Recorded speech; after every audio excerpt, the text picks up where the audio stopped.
श्री स्वामी समर्थ. स्वागत आहे तुमचं माझ्या युट्यूब चॅनल मध्ये. आजचा दिवस तुम्हाला खूप छान सुख समाधानाचा आणि आनंदाचा जाऊ देत ही स्वामींच्या चरणी प्रार्थना करते आणि आज या नवीन व्हिडिओला सुरुवात करते. तर बघा मित्रमैत्रिणींनो, उद्या 18 जून वार गुरुवार आणि उद्याच्या दिवशी आलेली आहे विनायक चतुर्थी. त्याचबरोबर सुवर्ण असा योग जुळून आलेला आहे, तो म्हणजे गुरुपुष्य अमृत हा योग जुळून आलेला आहे. आणि गुरुवारच्या दिवशी वर्षातील सर्वात मोठा शुभ आणि वर्षातील शेवटचा गुरुपुष्य अमृत योग जुळून आलेला आहे. ज्योतिष शास्त्रात या योगाला सर्व योगांचा राजा मानलं जातं. जर तुमचे नशीब साथ देत नसेल, घरामध्ये पैशाची सतत तुम्हाला अडचण भासत असेल, कर्ज वाढत असेल किंवा शत्रूने तुम्हाला त्रास दिला असेल, तर या महायोगाचा एक छोटासा उपाय तुमचे नशीब बदलू शकतो. आणि उद्याच्या दिवशी आपल्याला सकाळीच घरामध्ये एका झाडाचं पान जे आहे तर ते तोडून आणायचं आहे. हे पान आणल्यामुळे तुमची कितीही कठीणातील कठीण इच्छा असेल तर ती नक्कीच पूर्ण होईल आणि कितीही मोठा शत्रू असेल तो देखील तुमच्या घरी येऊन स्वतः माफी मागेल. यासोबतच उद्या भगवान श्री हरी विष्णू देवांची आणि माता लक्ष्मीची आपल्याला खास करून विशेष पूजा सेवा जी आहे तर ती करायची आहे. आणि माता लक्ष्मीची भगवान विष्णू देवांची आपल्याला कृपा कशी प्राप्त करून घ्यायची आहे हे देखील व्हिडिओमध्ये सांगणारच आहे. कारण की बघा, पुष्य नक्षत्राला नक्षत्राचा राजा मानले जाते. जेव्हा हे नक्षत्र गुरुवारी येते त्यावेळी गुरुपुष्य अमृत योग तयार होतो. 18 जून रोजी येणारा हा योग वर्षातील शेवटचा योग आहे. त्यामुळे याचे महत्व हे कितीतरी अधिक पटीने वाढले गेले आहे. गुरुपुष्य योग आणि अमृत सिद्धी योग या दिवशी तयार झालेला आहे. यासोबतच लक्ष्मी नारायण योग देखील तयार झालेला आहे. उद्याच्या दिवशी सोने चांदी जमीन किंवा नवीन वस्तू खरेदी करणं हे अतिशय अत्यंत शुभ मानले जाते. जर आता वस्तू खरेदी करणं शक्य नसेल तर मग उद्या घरात कोणती वस्तू आणायची आणि काय उपाय करायचा आहे, कशा पद्धतीने करायचा आहे आणि नेमकं आपल्याला कोणत्या झाडाचं पान आणायचं आहे, हा उपाय कशा पद्धतीने करायचा आहे, याविषयीची संपूर्ण माहिती आजच्या या नवीन व्हिडिओमध्ये मी तुमच्या बरोबर शेअर करणार आहे. त्यामुळे तुम्ही हा व्हिडिओ स्किप न करता शेवटपर्यंत नक्की बघा. चॅनलवरती तुम्ही जर हा व्हिडिओ पहिल्यांदा बघत असाल तर चॅनलला आवर्जून सबस्क्राईब करा आणि असेच नवनवीन माहितीपूर्ण व्हिडिओ बघण्यासाठी समोरील बेल आयकॉनलाही प्रेस करा. त्यामुळे काय होईल, जेव्हा कधी मी नवीन व्हिडिओ अपलोड करेल तर सर्वात अगोदर त्याचं नोटिफिकेशन तुम्हाला मिळेल आणि तुम्ही एकही व्हिडिओ मिस करणार नाही. कमेंट बॉक्समध्ये ओम नमो भगवते वासुदेवाय नमः हा मंत्र सर्वांनी लिहा किंवा ओम श्री विघ्नहर्ताय नमः हा मंत्र आवर्जून लिहा. तर बघा मित्रमैत्रिणींनो, उद्या सकाळी आपल्याला शक्यतो करून लवकर उठायचं आहे. ब्रह्ममुहूर्तावरती उठणं शक्य असेल तर आवर्जून उठा, कारण की ब्रह्ममुहूर्तावरती कोणतीही सेवा पूजा ध्यान केल्याने आपल्याला त्याचं शीघ्र फळ जे आहे तर ते नक्कीच प्राप्त होतं. म्हणून आपल्याला उद्याच्या दिवशी शक्यतो करून लवकर उठायचं आहे, स्वच्छ स्नान करायचं आहे आणि या दिवशी आवर्जून आपल्याला पिवळ्या किंवा लाल रंगाचे वस्त्र परिधान करायचे आहे. कारण की हे रंग जे आहे तर ते अतिशय अत्यंत शुभ मानले जातात. लाल रंग हा माता लक्ष्मीच्या आवडीचा रंग आहे आणि पिवळा रंग हा भगवान विष्णू देवांच्या आवडीचा रंग मानला जातो आणि गुरुग्रहाला प्रिय आहे पिवळा रंग. त्यामुळे उद्याच्या दिवशी पिवळ्या रंगाचे कपडे आवर्जून परिधान करायचे आहे. पूजेच्या सुरुवातीला आपल्याला हातामध्ये थोडं पाणी घ्यायचं, अक्षता घ्यायच्या, फूल घ्यायचं आणि आपल्या मनातील जी काही इच्छा असेल तर ती बोलून भगवान विष्णू देवांच्या चरणी आपल्याला हा संकल्प करायचा आहे, सोडायचा आहे. भगवान विष्णू देवांची मूर्ती किंवा भगवान बाळकृष्णाची मूर्ती तुमच्याकडे जर असेल तर मूर्तीवरती तुम्हाला सर्वप्रथम स्वच्छ पाण्याने यानंतर पंचामृताने अभिषेक करायचा आहे.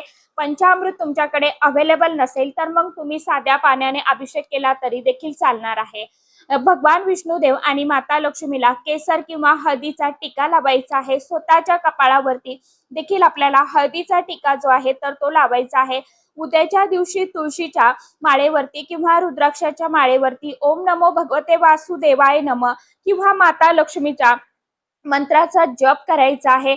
किमान तुम्हाला ओम नमो भगवते वासुदेवाय नमः हा मंत्र किमान 108 वेळा जप करायचा आहे.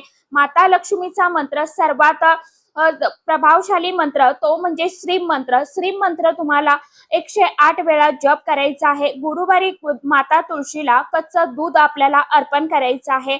मात्र लक्षात ठेवा, गुरुवारी तुळशीची पानं तोडू नका. यासोबतच आपल्याला उद्या काही घरामध्ये सेवा देखील करायची असतात.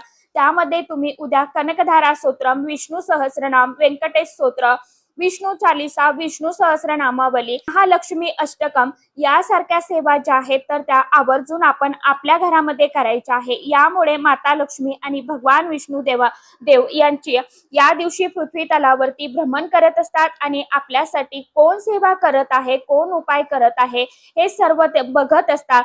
अर्थातच बघा, कष्टाला पर्याय नसतो, परंतु कष्टासोबतच आपल्याला आपल्या नशिबाची साथ मिळावी यासाठी आपल्याला हा उपाय जो आहे तर तो उद्याच्या दिवशी आवर्जून करायचा आहे. तुम्ही खूप जीवनामध्ये खूप कष्ट मेहनत करताय, राबताय, परंतु तरीही तुमच्या कष्टाला मेहनतीला म्हणावं तसं फळ मिळत नसेल, यश मिळत नसेल, घरामध्ये पैसा येतोय परंतु तो टिकत नसेल, सतत तो या ना त्या कारणाने खर्च होत असेल, तुम्हाला व्यवसायामध्ये, नोकरीमध्ये किंवा वैयक्तिक आयुष्यामध्ये शत्रू खूप त्रास देत असतील तर उद्या सकाळी हा उपाय तुम्ही नक्की करून बघा.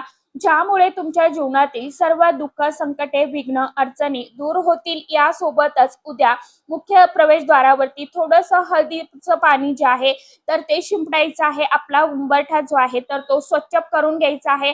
अंगणामध्ये छोटीशी का होईना आपल्याला शुभ चिन्हाची रांगोळी काढायची आहे. गोरगरिबांना, गरजू व्यक्तींना आपल्याला खाण्यासाठी काही पदार्थ जे आहेत तर ते अर्पण करायचे आहे. जसं की केळी, आंब्याचं फळ किंवा पाण्याची बॉटल किंवा उपवासाचे बुंदीचे लाडू किंवा तुम्हाला जे शक्य असेल तुमच्या याच्यानुसार ते तुम्ही देऊ शकता. आता त्यामध्ये आनंदी वातावरण ठेवावं. या दिवशी काय टाळावं तर कोणालाही कर्ज देऊ नका, मांसाहार, मद्यपान करू नका. त्याचबरोबर दाढी, केस, नखे कापू नका, कुणाचाही अपमान करू नका किंवा दारात आलेल्या व्यक्तीला रिकाम्या हाती पाठवू नका. या सर्व गोष्टी आपल्याला या दिवशी आवर्जून करायच्या आहे. आता या दिवशी आपल्याला कोणता उपाय करायचा आहे बघा, तर आपल्याला एका झाडाचं पान आणायचं आहे. कारण की आपल्या जीवनातील सर्व ज्या काही आपल्या इच्छा आहेत तर मग त्या लक्ष्मी प्राप्तीबद्दल असेल, कर्जमुक्तीबद्दल असेल, धनप्राप्तीबद्दल असेल किंवा मुलांच्या संबंधित काही समस्या असतील, अडचणी असेल, त्या तुमच्या इच्छा ज्या आहेत तर त्या पूर्ण होतील. हा उपाय करण्याच्या अगोदर जर तुम्ही घरामध्ये तुम्हाला पिरियड्स असेल, सुतक असेल तर तुम्हाला हा उपाय करता येणार नाही. पिरियड्स असेल तर हा उपाय तुम्ही घरामध्ये पावित्र्य सांभाळून दुसरं कोणी व्यक्ती करण्यासारखं असेल, जसं की सासूबाई, जाऊबाई किंवा मुलगी, आपले पती करण्यासारखे असेल तर तो हा उपाय करू शकता. हा उपाय तुम्हाला करायचा आहे. सकाळी तुम्हाला 12 वाजण्याच्या अगोदर तुम्ही हा जो उपाय आहे तर तो करायचा आहे. नसेल शक्य तर मग तुम्ही संध्याकाळी जरी हा उपाय केला तरी देखील चालतो. फक्त दुपारच्या वेळेमध्ये तुम्हाला कमीत कमी 12 ते 12:30ची वेळ जी आहे तर ती तुम्हाला टाळायची आहे. हा उपाय करायचा नाही. तर बघा, आपल्याला हे छोटे मोठे नियम जे आहेत तर ते आवर्जून पाळायचेच असतात उपाय सेवा करताना, तरच आपल्याला त्या केलेल्या सेवेचं, उपायांचं फळ जे आहे तर ते प्राप्त होत असतं. आता बघा, आपल्याला औदुंबराचं जे झाड असतं ना, उंबराचं झाड आपण म्हणतो, तर त्या उंबराच्या झाडाचा एक आपल्याला पान आणायचं आहे. या दिवशी औदुंबराच्या झाडामध्ये साक्षात भगवान दत्त महाराजांचा वास असतो, माता लक्ष्मींचा वास असतो आणि गुरुपुष्यामृत योगाच्या दिवशी औदुंबराच्या पानांचा उपाय केल्याने नशीब जे आहे तर ते सोन्यासारखं नक्कीच चमकू लागतं. आता हा उपाय कसा करायचा आहे बघा, औदुंबराच्या झाडाखाली तुम्हाला जायचं आहे. जाऊन तुम्हाला नमस्कार करायचा आहे. आपल्या मनातील एक इच्छा तुम्हाला बोलायची आहे. एक तुटलेलं आणि न तुटलेलं, स्वच्छ फाटलेलं असं पान तुम्हाला, अगदी चांगलं पान तुम्हाला घ्यायचं आहे. ते पान किडलेलं नसावं, कुठे फाटलेलं नसावं, देठा सहित पान तुम्हाला तोडायचं आहे. परंतु पान तोडण्या अगोदर तुम्हाला नमस्कार करून प्रार्थना करायची आहे. झाडाची आज्ञा घ्यायची आहे.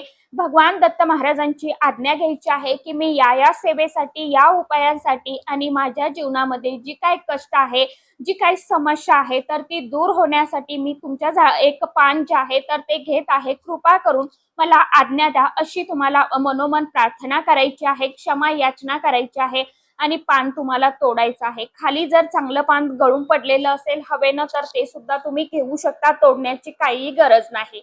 बघा, तोडल्यानंतर परत तुम्हाला त्या झाडाची क्षमा याचना करायची आहे. त्यानंतर आपल्याला ते पान घरी घेऊन यायचं आहे, स्वच्छ पाण्याने धुवून काढायचं आहे, व्यवस्थित पुसून काढायचं आहे आणि त्यानंतर आपल्याला देवघरासमोर आपल्याला आसन टाकून आसनावरती बसायचं आहे। देवघरामध्ये आपल्याला एक छान तुपाचा दिवा लावायचा आहे, तेलाचा दिवा लावायचा आहे, धूप अगरबत्ती लावायची आहे। एका प्लेटमध्ये हे पान तुम्हाला ठेवायचं आहे। धूप दीप अगरबत्ती संपूर्ण देवघरामध्ये तुम्हाला फिरून घ्यायचे आहे, कारण की कोणतीही सेवा उपाय जे आहेत तर ते अग्निदेवतेच्या साक्षीने केल्याने ते भगवंतापर्यंत नक्कीच पोहोचतात आणि ते शीघ्र फलदायी ठरत असतात। यानंतर तुम्हाला थोडंसं केसर घ्यायचं आहे किंवा मग अगदीच तुमच्याकडे केसर नसेल तर मग तुम्ही हळद जी आहे तर ती हळद घ्यायची आहे।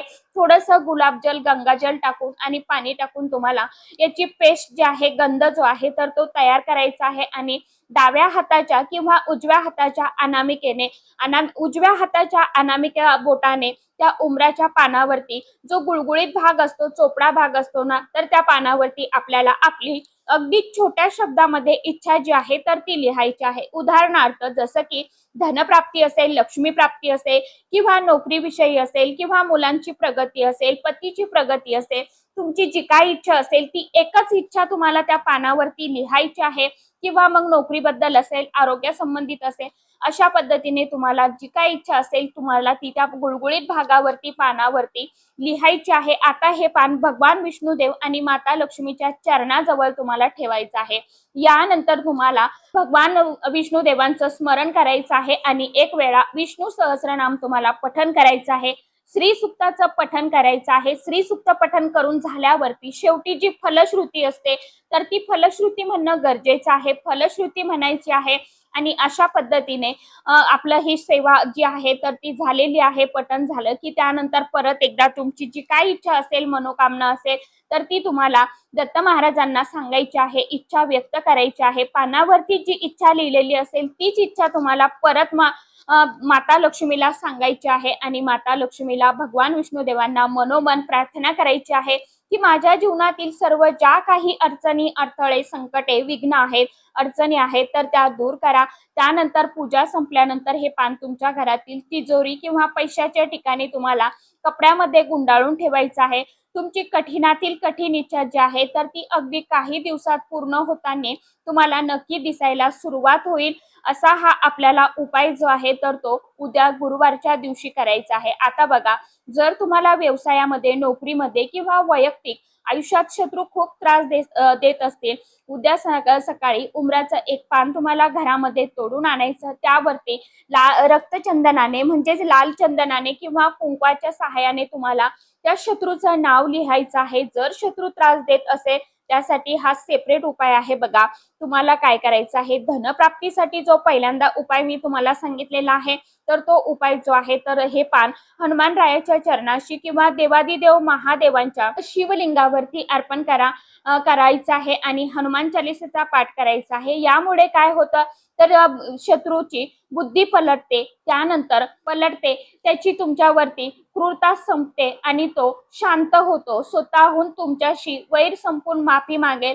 अशा पद्धतीने हा उपाय आपल्याला करायचा आहे। पहिल्यांदा जो उपाय सांगितला तुम्हाला तर तो तुम्हाला धनप्राप्तीसाठी करायचा आहे, आरोग्य, नोकरी प्राप्ती किंवा इतर जी काही इच्छा असेल तुमची त्यासाठी करायचा आहे आणि नंतर जो उपाय सांगितला आहे की हनुमान रायाच्या मंदिरामध्ये हे पान तुम्हाला ठेवायचं आहे।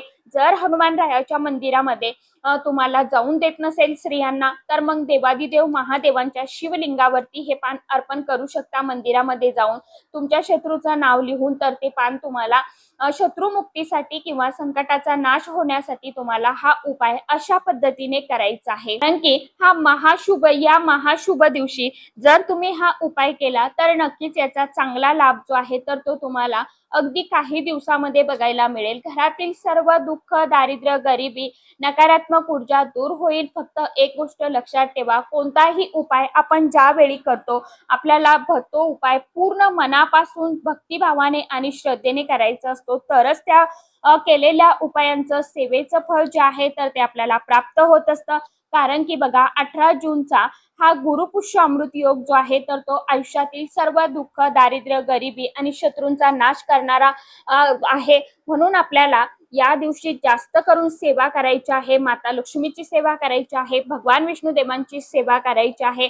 आपलं चांगलं व्हावं आणि कुणाचं वाईट व्हावं अशा भावना ठेवू नका. उपाय करत असताना फक्त कुणाचं वाईट करण्याचा प्रयत्न करू नका, कारण की आपण ज्यावेळी दुसऱ्यांबद्दल वाईट चिंतो तर ते परत आपल्यालाच मिळत असतं. म्हणून आपल्याला फक्त आपल्या स्वतःपुरते उपाय करायचे असतात, सेवा करायच्या असतात, की माझं चांगलं व्हावं. आणि आपण जे काय उपाय करतो, सेवा करतो आणि आपण ज्या काय वस्तू असतो तर त्या इकडे तिकडे फेकतो किंवा टाकतो, तर त्याचे रिटर्न जे आहेत आपल्याला रिझल्ट तर ते मिळत नाहीत आपल्याला. त्याचेच दोष जे आहेत ना आपण म्हणतो तर ते लागत असतात. म्हणून उपाय करत असताना आपल्याला तेवढी सतर्क देखील राहायचं आहे, काळजी देखील करायची आहे. उपाय करत असताना मनापासून सेवा उपाय करायचे आहे, तरच आपण जी काय सेवा उपाय करतो तर त्याचं फळ जे आहे तर ते आपल्याला मिळत असतं. तर अशा पद्धतीने तुम्हाला या झाडाचं पान आणायचं आहे आणि सांगितलेल्या पद्धतीने उपाय जो आहे तर तो उद्या गुरुपुष्य अमृत योगांवरती करायचा आहे, कारण की उद्याचा दिवस जो आहे तर तो संपूर्ण दिवस शुभ असणार आहे. योगायोगाने उद्याच्या दिवशी विनायक चतुर्थी देखील आलेली आहे, म्हणूनच या दिवसाला अधिकच महत्त्व प्राप्त झालेलं आहे. एक साथ आपल्याला गणपती बाप्पांचा, माता लक्ष्मी आणि भगवान श्री हरी विष्णुदेवांचा देखील आशीर्वाद प्राप्त होणार आहे. म्हणून होईल तेवढी जास्तीत जास्त सेवा करण्याचा उद्याच्या दिवशी आपल्याला सर्वांनी प्रयत्न करायचा आहे. तर चला, आशा करते व्हिडिओमध्ये सांगितलेली माहिती सर्वांना समजलीच असेल. ज्यांना काही समजलं नसेल त्यांनी कमेंट बॉक्समध्ये विचारू शकता. तर चला, आजच्या व्हिडिओमध्ये इतकीच माहिती होती. कशी वाटली नक्की सांगा. व्हिडिओ आवडला तर चॅनलला आवर्जून लाईक, शेअर, सबस्क्राईब जरूर करा. परत भेटूया नवीन माहितीसोबत, नवीन व्हिडिओसोबत. तोपर्यंत सर्व माझ्या युट्यूब परिवाराला श्री स्वामी समर्थ.